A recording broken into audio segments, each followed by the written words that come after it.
Hi, welcome to my YouTube channel YTS Tutors. I am giving current affairs on 14th March 2021. మనం ఈరోజు current affairs మార్చి 14 2021 చూద్దాం. దీనిలో ముందుగా నేను ఆర్థిక అంశాలు చూద్దాం.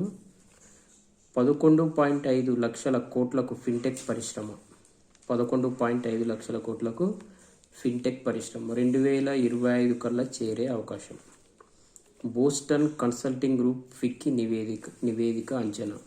భారత్కు చెందిన ఆర్థిక సాంకేతిక సంస్థల విలువ 2025 కల్లా 3 రెట్లు పెరిగి $160 బిలియన్ సుమారు 11.5 లక్షల కోట్లకు చేరే అవకాశం ఉందని ఓ నివేదిక అంచనా వేసింది.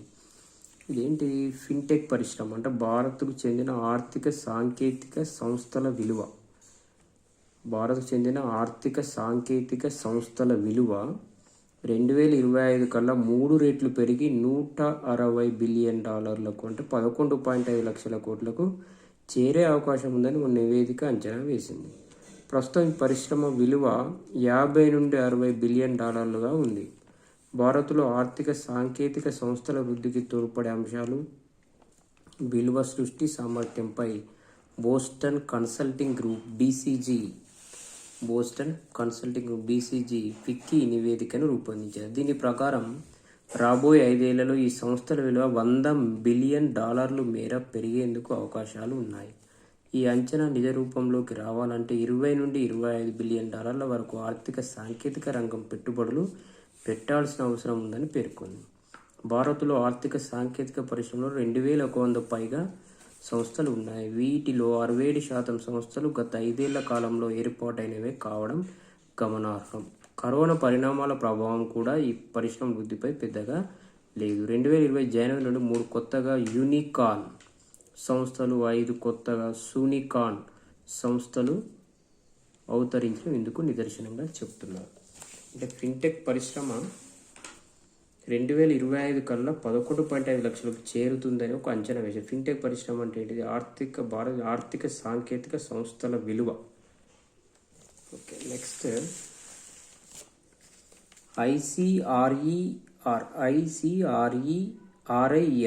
ఐసిఆర్ఈఆర్ చీఫ్ ఎగ్జిక్యూటివ్గా Deepak Mishra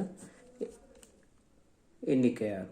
Indian Council for Research on International Economics Relation ICRIER తదుపరి డైరెక్టర్ చీఫ్ ఎగ్జిక్యూటివ్గా దీపక్ మిశ్రా నియమితులయ్యారు. ఈయన ప్రపంచ బ్యాంకులో స్థూల ఆర్థిక అంశాలు, వాణిజ్యం, పెట్టుబడులకు సంబంధించి ప్రాక్టీస్ మేనేజర్గా బాధ్యతలు నిర్వహిస్తున్నట్లు శనివారం ఇక్కడ ICRIER పేర్కొంది. సెప్టెంబర్ 1, 2012 నుండి డైరెక్టర్ చీఫ్ ఎగ్జిక్యూటివ్గా ఉన్న రజత్ కథూరియా స్థానంలో ఈయన బాధ్యతలు స్వీకరిస్తారు.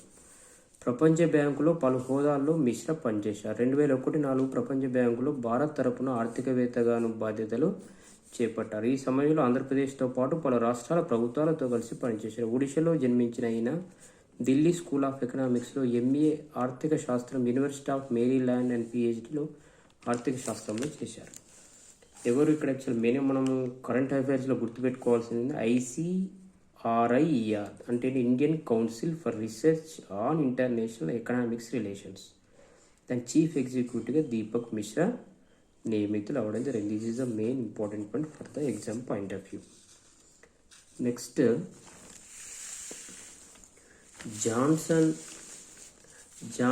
జాన్సన్ టీకా తయారీలో BE. అమెరికాకు చెందిన జాన్సన్ అభివృద్ధి చేసిన COVID-19 టీకాను హైదరాబాద్ కేంద్రంగా కార్యకలాపాలు సాగిస్తున్న బయోలాజికల్ ఈ లిమిటెడ్ BE తయారు చేయనుంది.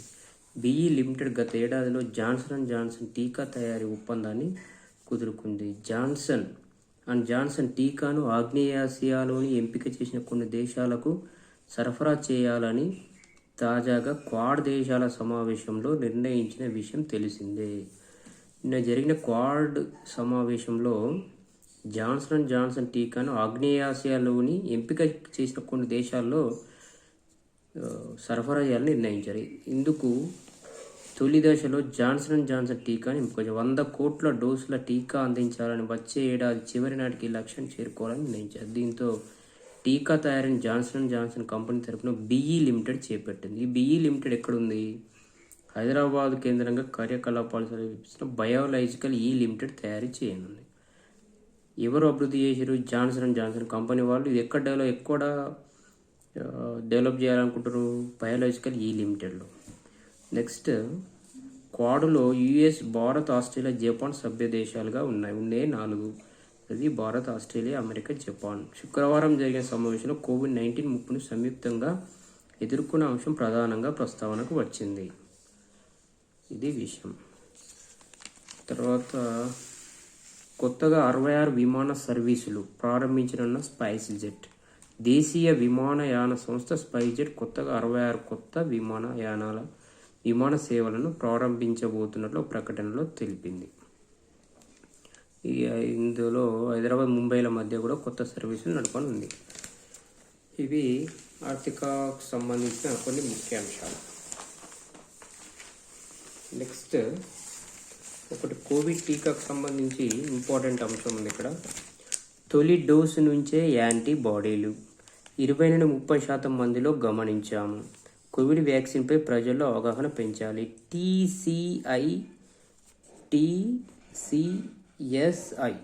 టీసీఎస్ఐ సదస్సులో సిసిఎంబి డైరెక్టర్ రాకేష్ మిశ్రా. ఒకటి మనకు విజువల్ ఇచ్చిండ్రు పేపర్లో. రాకేష్ మిశ్రాను సన్మానిస్తున్న డాక్టర్ సుధీర్ నాయక్. రాకేష్ మిశ్రా ఎవరు? CCMB director. Doctor Sudhir Nayak, doctor KMK Reddy. చిత్రంలో doctor Gopichand, Mannam doctor K Narasaraju. ఒకసారి దీనికి సంబంధించి కొంచెం వెళ్తే, కోవిడ్ వ్యాక్సినేషన్ అనుకున్న వేగంగా సాగడం లేదని సిసిఎంబి డైరెక్టర్ రాకేష్ మిశ్రా. తెలంగాణలో కరోనా 2వ దశ ముప్పు ప్రస్తుతానికి అంత తీవ్రంగా లేకపోయినట్టుగా ప్రజలు అప్రమత్తంగా ఉండాలన్నారు. హైదరాబాద్ బంజారా హిల్స్లో హోటల్లో శనివారం cardiological society of Telangana TCSI cardiological society of Telangana 6వ వార్షిక సదస్సుకు ముఖ్య అతిథిగా హాజరై మాట్లాడారు. దేశంలో చేస్తున్న కరోనా టీకాలు సురక్షితమైనవే.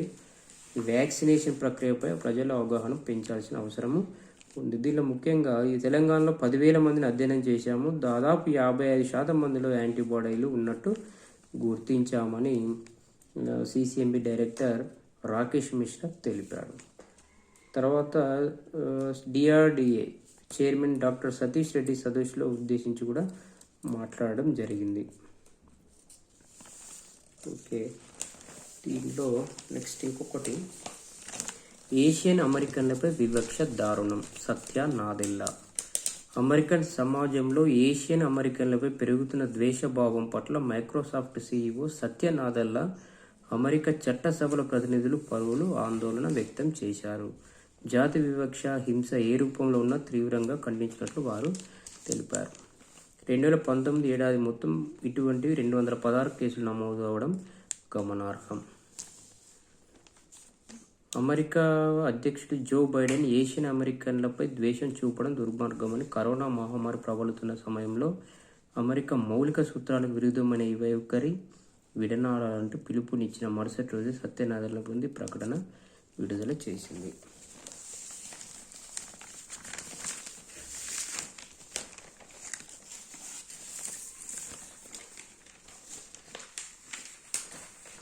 నెక్స్ట్ మనము ఇంకొకటి చూద్దాం. ఇక్కడ ఈ పిక్చర్లో ఇచ్చింది చంద్రశేఖర కంబారా నుంచి అవార్డు స్వీకరిస్తున్న సత్యవతి. చంద్రశేఖర కంబారా, దీని వివరాల్లోకి వెళ్తే అసలు ఏంటి ఇది? కేంద్ర సాహిత్య అకాడమీ పురస్కారం అందుకున్న సత్యవతి. కేంద్ర సాహిత్య అకాడమీ పురస్కారం అందుకున్న సత్యవతి. కేంద్ర సాహిత్య అకాడమీ అనువాద పురస్కారాన్ని రచయిత్రి పి సత్యవతి అందుకున్నారు. కేంద్ర సాహిత్య అకాడమీ 2019 అనువాద పురస్కారం ఢిల్లీలో శనివారం ప్రదానం చేశారు. అకాడమీ అధ్యక్షుడు చంద్రశేఖర కంబారా చేతుల మీదుగా పి సత్యవతి అవార్డును స్వీకరించారు. ఈ అకాడమీ అధ్యక్షుడు చంద్రశేఖర కంబారా, ఆయన చేతుల మీదుగా అందుకున్నది ఎవరు? పి సత్యవతి. ఏ అవార్డు? కేంద్ర సాహిత్య అకాడమీ పురస్కారం. ఏ రేవతి ఆంగ్ల రచన the truth about me, a hijra life story ఆటోబయోగ్రఫీని ఒక హిజ్రా ఆత్మకథగా సత్యవతి వెలుగులోకి అనువదించారు. ఇంగ్లీష్లో ఉన్న ఏ రేవతి ఆంగ్ల రచన a truth about me, a hijra life story అనేదాన్ని హిజ్రా ఆత్మకథగా సత్యవతి తెలుగులోకి అనువదించారు. ఈ అనువాదానికి సత్యవతికి కేంద్ర సాహిత్య అకాడమీ పురస్కారం అందింది. ఈ పురస్కారం కింద తామ్ర ఫలకం, 50,000 నగదు, 2019లో అనువాద రచన ఎంపికగాను జ్యూరీ సభ్యులుగా ఆర్ శాంతమూర్తి, స్వాతి శ్రీపాద, వీణా వల్లభరావు వ్యవహరించారు. గుంటూరు జిల్లా కొలకలూరు 1938 జన్మించిన పి సత్యవతి ఆంగ్ల సాహిత్యంలో పీజీ చేశారు. విజయవాడలో ఆంగ్ల అధ్యాపకురాలుగా పనిచేసిన ఆమె 1970 నుంచి సాహిత్య రంగంలో కొనసాగుతున్నారు. ఇల్లలకగానే, మంత్రనగరి, సత్యవతి కథలు 2, రాగం, భూపాలం సహా పలు రచనలు, అనువాదాలు చేశారు. ఇలా మెయిన్గా గుర్తుపెట్టుకోవాల్సింది కేంద్ర సాహిత్య అకాడమీ పురస్కారం ఎవరికి వచ్చింది, ఎవరిచ్చారు. చంద్రశేఖర్ కంబార ఎవరు? కేంద్ర సాహిత్య అకాడమీ అధ్యక్షుడు. ఇవి మెయిన్ పాయింట్స్ దీంట్లో. నెక్స్ట్ మనము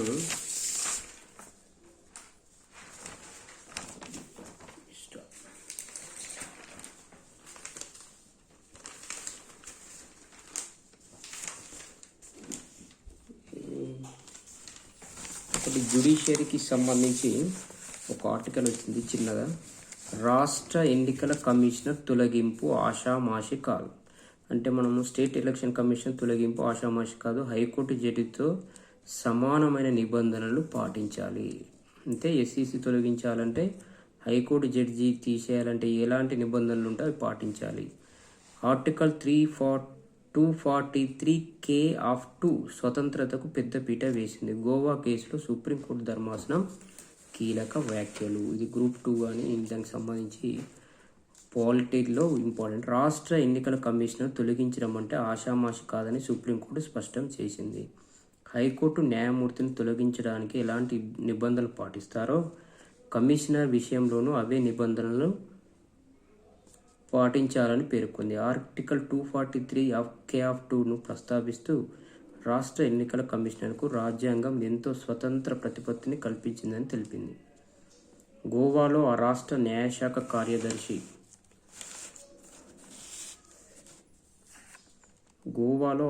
న్యాయశాఖ కార్యదర్శికి రాష్ట్ర ఎన్నికల కమిషనర్గా అదనపు బాధ్యతలు అప్పగించడాన్ని సవాల్ చేస్తూ దాఖలైన కేసులో న్యాయమూర్తులు RF Nariman, justice BR Gavai, justice ఉష్కోయ్ రాయ్లతో కూడిన ధర్మాసనం శుక్రవారం తీర్పిచ్చింది. అసలు ఇక్కడ ఏం జరిగింది? గోవాలో ఆ రాష్ట్ర న్యాయశాఖ కార్యదర్శికి రాష్ట్ర ఎన్నికల కమిషనర్గా అదనపు బాధ్యతలు అప్పగించారు. దీని మీద కేసు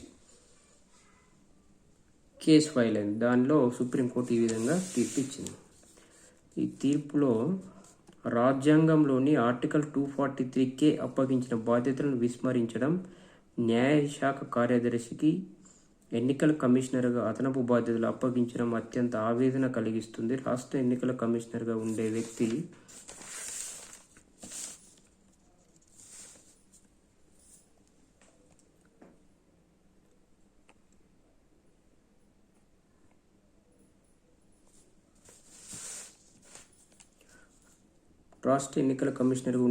రాష్ట్రంలో మున్సిపాలిటీలు, పంచాయతీ లాంటి ఎన్నికల ప్రక్రియను పర్యవేక్షిస్తూ అత్యంత ముఖ్యమైన రాజ్యాంగ బాధ్యతలు నిర్వర్తిస్తారు. కాబట్టి రాష్ట్ర ప్రభుత్వానికి అతీతంగా స్వతంత్రంగా ఉండాలి. ఆ బాధ్యతలు నిర్వర్తించే వారిని పదవి నుంచి తొలగించడానికి అనుసరించాల్సిన విధానం గురించి 243K ఆఫ్ 2ను పొందుపరిచిన నిబంధనలను బట్టి చూస్తే రాష్ట్ర ఎన్నికల కమిషనర్ స్వతంత్రతకు ఎంత ప్రాధాన్యత ఇచ్చారన్నది స్పష్టం అవుతుంది. రాష్ట్ర ఎన్నికల కమిషనర్ తొలగించేటప్పుడు హైకోర్టు న్యాయమూర్తితో సమానమైన నిబంధనలను అనుసరించాలి. అలాంటి ముఖ్యమైన స్వతంత్ర రాజ్యాంగబద్ధమైన పదవిలో రాష్ట్ర ప్రభుత్వ ఆధీనంలో పనిచేసే అధికారిని నియమించడం అన్నది మా దృష్టిలో రాజ్యాంగం అప్పగించిన బాధ్యతలను అపహాస్యం చేయడమే. నెక్స్ట్ దీనికి సంబంధించి ఏ రాష్ట్రంలో ఎన్నికల కమిషనర్ నియమించినా వారు పూర్తి స్వతంత్ర వ్యక్తులై ఉండాలి. కేంద్ర రాష్ట్ర ప్రభుత్వాల్లో పదవులు ఉన్న వారికి ఆ బాధ్యతలను అప్పగించకూడదు. ఒకవేళ ఏ రాష్ట్రంలోనైనా అలాంటి వ్యక్తులు ఆ పదవిలో ఉంటే తక్షణం దిగిపోమ్మని కోరాలి. ఆ వెంటనే ఆ ఉన్నత రాజ్యాంగ పదవిలో ఆర్టికల్ 243K ప్రకారం కేవలం స్వతంత్ర వ్యక్తులను మాత్రమే నియమించాలి. రాష్ట్రంలోని పార్ట్ 9(9)(a) కింద ఎన్నికలు నిర్వహించే రాష్ట్ర ఎన్నికల కమిషనర్ స్వతంత్రంగా ఉండాలన్నది రాజ్యాంగ ధర్మాన్ని ఆచరణలో పెట్టడానికి వీలుగా ఆర్టికల్ 142 ప్రకారం మేము ఆదేశాలు జారీ చేస్తున్నాము. ఇది important for group 2. Next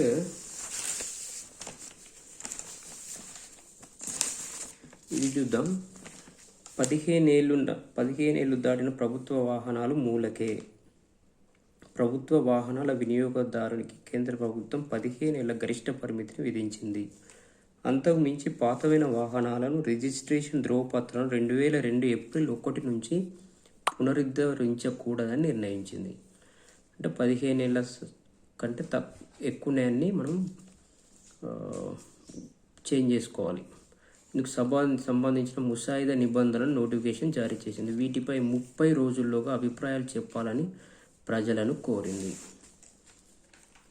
2022 April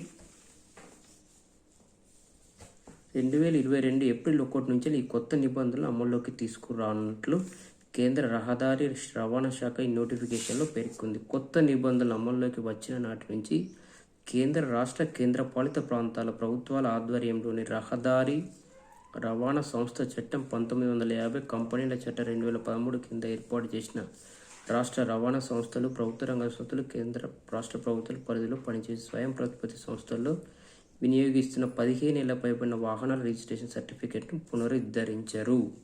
అంటే ఇప్పటివరకు 15 ఇయర్స్ కంటే ఎబో ఉన్న వాహనాలని వాపసు తీసుకుంటారు. నెక్స్ట్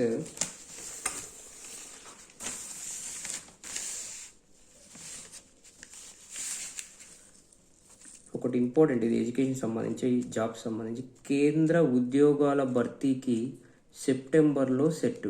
కేంద్ర ప్రభుత్వ ఉద్యోగాల భర్తీకి సాధారణ అర్హత పరీక్ష సెట్ ఈ ఏడాది సెప్టెంబర్లో ఉండవచ్చని ప్రధానమంత్రి కార్యాలయ ప్రజా ఫిర్యాదుల శాఖ సహాయ మంత్రి జితేంద్ర సింగ్ శనివారం వెల్లడించారు. ఈ జితేంద్ర సింగ్ ఎవరు? ప్రజా ఫిర్యాదుల శాఖ సహాయ మంత్రి. ఈ పరీక్షల నిర్వహణకు కేంద్ర మంత్రివర్గ ఆమోదంతో నేషనల్ రిక్రూటింగ్ ఏజెన్సీ NRA ఏర్పడుతుందన్నారు.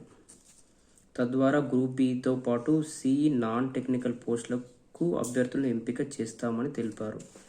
కేంద్ర ప్రభుత్వ ఉద్యోగాల భర్తీకి ఈ ఏడాది నుంచే దేశవ్యాప్తంగా నిర్వహించనున్న సెట్ యువతకు ఒక వరం లాంటిదని, ముఖ్యంగా సర్కారీ కొలువుల కోసం ఎదురు చూస్తున్న వారికి మంచి అవకాశం అన్నారు. దేశంలోని ప్రతి జిల్లాలో కనీసం ఒక పరీక్ష కేంద్రం ఉంటున్నారు. ఇప్పటికే కేంద్ర రిక్రూటింగ్ ఏజెన్సీలుగా ఉన్న staff selection commission SSC, railway recruitment board RRB, institute of banking personal selection IBPS వంటి అవసరాలు తగ్గట్టు భర్తీ ప్రక్రియను కొనసాగిస్తాయని, ఆయా ఉద్యోగాలకు అభ్యర్థుల ఎంపిక కోసం ప్రాథమిక పరీక్షగా సెట్ దోహదపడుతుందని జితేంద్ర సింగ్ స్పష్టం చేశారు. ఇందుకు NRA ఒక స్వతంత్ర స్వయం ప్రతిపత్తి గల సంస్థగా సహకరిస్తుందన్నారు. అంటే ఇప్పటివరకు మనము SSC, RRB, IBPS ఏ ఎగ్జామ్ రాయాలన్నా ఇది ఒక అర్హత పరీక్షగా సెట్ సాధారణ అర్హత పరీక్షగా సెప్టెంబర్లో పెట్టే అవకాశాలని కేంద్ర ప్రభుత్వం చెప్పింది. తర్వాత పార్లమెంటరీ ప్రతిభకు 12 సూత్రాలు. దేశం ప్రభుత్వం తేడాలను తెలుసుకోవాలి. దేశం వేరు, ప్రభుత్వం వేరు, డిఫరెన్స్ ఏంటి అని. ప్రతిభావంతులైన పార్లమెంటు సభ్యులుగా రాణించాలంటే 12 సూత్రాలు పాటించాలని రాజ్యసభ చైర్మన్ వెంకయ్య నాయుడు అన్నారు. రాజ్యసభకు నూతనంగా ఎన్నికైన నియమితున్న 72 మంది సభ్యులకు 2 రోజుల అవగాహన తరగతులు శనివారం ప్రారంభించారు. ఇక్కడ 12 సూచనలు చేశారు. ఒకటి, రాజ్యాంగ స్ఫూర్తి తత్వంపై పట్టు కలిగి ఉండాలి. రాజ్యసభ పాత్ర, ప్రాధాన్యం, సభా నిబంధనలు,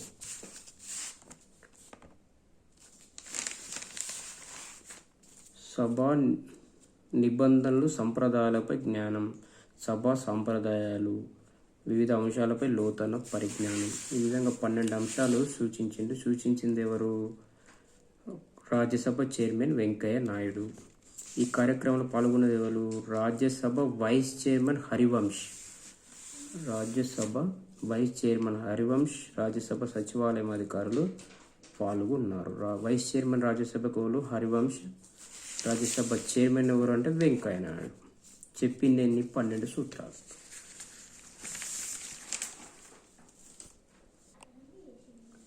మనం ఇంకొక అంశం చూద్దాము. ఇక్కడ కనిపిస్తున్న కోట ఏంటంటే పింగళి వెంకయ్య జాతీయ జెండాను రూపకల్పన చేసింది నడిగూడెం కోట. ఏం కోట? నడిగూడెం కోట. త్రివర్ణ పతాకాన్ని రూపొందించి ఈ ఏడాదితో 100 ఏళ్ళు అయింది. ఎప్పుడు రూపొందించింది? ఈ ఆర్టికల్లో చూస్తే మంచి ఇన్ఫర్మేషన్ ఉంది మనకు. జాతీయ జెండాకు రూపకల్పన కోసం గాంధీజీ ఇచ్చిన పిలుపు మేరకు 1921 నడిగూడెం కోటలో వెంకయ్య 3 రకాల నమూనాలు సిద్ధం చేశారు. గాంధీజీ ఆధ్వర్యంలో విజయవాడలో నిర్వహించిన సమావేశంలో వాటిని ప్రదర్శించారు. అనంతరం కొద్ది మార్పులతో అందులో ఒకదాన్ని జాతీయ జెండాగా నిర్ణయించారు. ఈ ఏడాదితో పతాకాన్ని రూపొందించి 100 ఏళ్ళు పూర్తవుతుంది. ఈ సందర్భంగా కోటకు తగిన గుర్తింపు ఇచ్చి జాతీయ జెండా శతాబ్ది ఉత్సవాలను ఘనంగా నిర్వహించాలని స్థానికులు కోరుతున్నాం. మెయిన్గా ఇప్పుడు మనం ఇలా కరెంట్ అఫైర్లో గుర్తుపెట్టుకోవాలంటే జీకే పాయింట్ ఆఫ్ వ్యూలో పింగళి వెంకయ్య ఏ కోట అంటే నడిగూడెం కోట. అది ఎక్కడ ఉంది? నడిగూడెం కోట నడిగూడెం కోటలో జరిగింది. అది ఎక్కడ ఉంది? నడిగూడెం అనే ప్లేసే 3 రకాలు తయారు చేసింది. ఎప్పుడు 1921. ఇప్పుడు 2021 100 years అవుతుంది. ఓకేనా? Next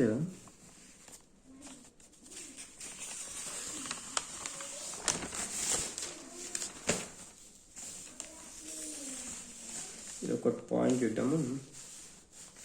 Vikram publishers Ramaswamy కన్నుమూత. ప్రముఖ వ్యాపారవేత్త విక్రమ్ పబ్లిషర్స్ వ్యవస్థాపక అధ్యక్షుడు రావిక్రింది రామస్వామి శనివారం విజయవాడలో సత్యనారాయణపురంలో కన్నుమూశారు. ఆయన కొంతకాలం అనారోగ్యంతో బాధపడు. తెలుగు రాష్ట్రంలో 40 ఏళ్ళుగా Vikram publishers Vikram book links పేరుతో LKG to PG వరకు పుస్తకాలతో పోటీ పరీక్షల పుస్తకాలు ప్రచురిస్తున్నారు. ఇతడు పేరు రామస్వామి. ఓకే,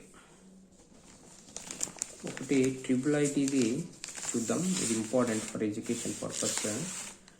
నీటి సమస్యలు తీర్చే ఆవిష్కరణలకు ఆహ్వానం. రాష్ట్రంలో పట్టణాలు నగరాల అభివృద్ధితో పాటు నీటి అవసరాల సరఫరాలో సవాళ్లు పెరిగిపోతున్నాయి. వీటి పరిష్కార మార్గాల్ని చూపే నూతన ఆవిష్కరణలకు హైదరాబాద్ IIT ఆహ్వానం పలికింది. 22న మంచి ప్రపంచ నీటి దినోత్సవం సందర్భంగా వాటర్ ఛాలెంజ్ కార్యక్రమాన్ని నిర్వహిస్తున్నట్టు IITH ప్రొఫెసర్ లోకనాథన్ తెలిపారు. దీనికి సైట్కి వెళ్ళి అప్లై చేసుకోవచ్చు. ఈ విధంగా ఈరోజు మనం ఒక పేపర్లోని ముఖ్య అంశాలు కరెంట్ అఫైర్స్ తెలుసుకున్నాము. Please subscribe my channel for more videos.